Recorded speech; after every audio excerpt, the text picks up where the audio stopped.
after finally pulling a second Noctis thanks to a half-price daily pull, I was able to build him.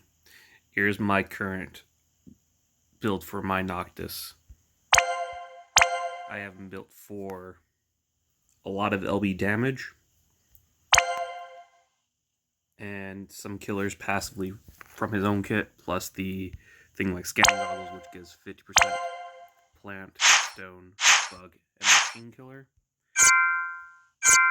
Otherwise, if you don't have that, if you did pull like an 11 or got an 11's Moogle, you can get his TMR Edwin's Cornet, which would give you 20% LB damage, which is a good slot right there if you don't have Scanning Goggles. And the reason why I have 2s on Tetsukens is because that sweet 30% damage or LB. So with those two, that's 60%. With Astral Protection, you get from his own TMR, you get an additional 30% LB damage. And then Ruler's Might was a TMR that you could purchase for, I believe, 4,000 Lapis back when King Rain first came out. Obviously, we don't have him with single wielding, so that 50% true double hand isn't going to be effective here. But what we're looking at is the 30% LB damage.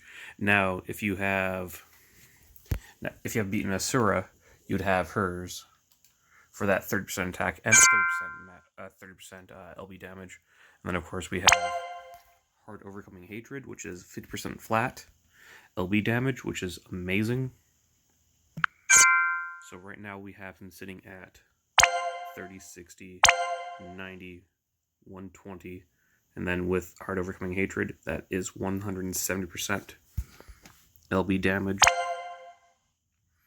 And, of course, the upgrade packages, which are the lovely little carrot on top of the cake.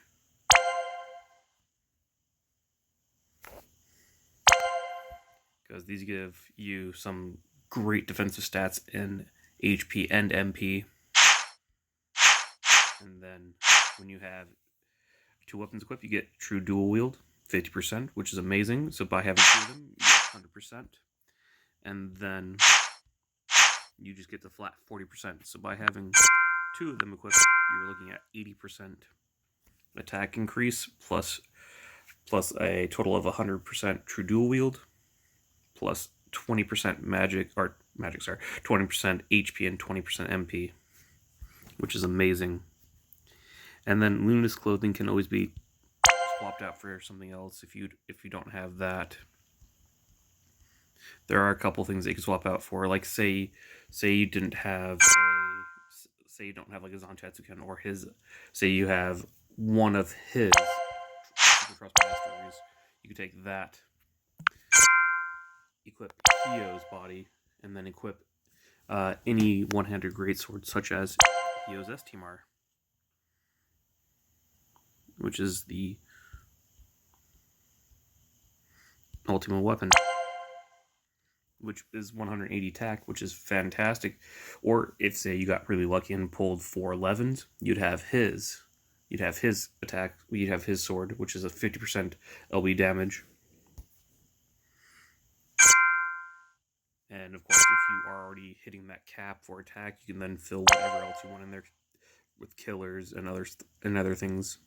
But thankfully, Noctis comes passively with a lot of stuff in his kit, plus things that you can activate during his turns that give you plus 150% on certain enemies, such as like humans, demons. Those are the 2 main things that he's going to want to be fighting against, because those are the 2 things that he can get up against for 150. Now, undeads and fairies, he can go up to 100% on both those with his abilities that you're going to be casting in order to get his LB up every turn, which is amazing. And the cool thing about Noctis is that he starts out with his full LB, which is amazing. Gotta love that CG Pro tag. And then let's see here. And then, of course, if you pulled a Luna Freya is Noctis or King Rain's best friend, in that her Benevolence of the Gods. Gives you that sweet 50% boost and LB damage for 4 turns, so it lasts quite a while. And not to mention if you're like, hey, I don't know what I'm gonna do for like a Imperil or an Imbue, she's got you covered. Heck, she's got the entire team covered. She's gonna be giving you a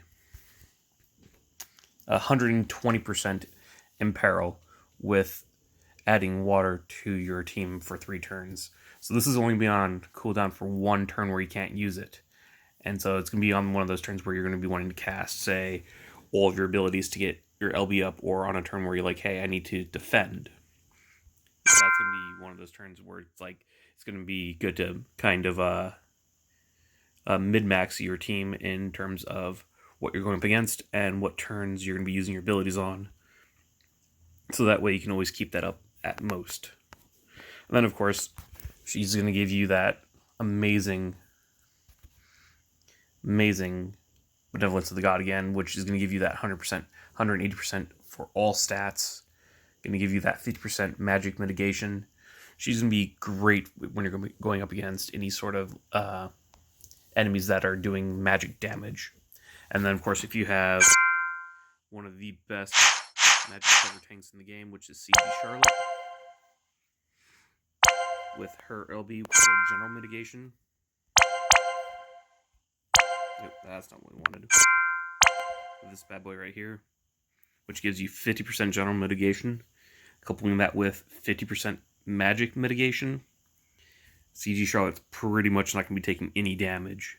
And those fixed damage uncoverable damage, you're not going to be taking very much of that anyways, because you have her LB plus you have Luna Freya's Benevolence of the Gods, which is going to be giving you so much, and it's only be on cooldown for 2 turns. Which Danger Zone!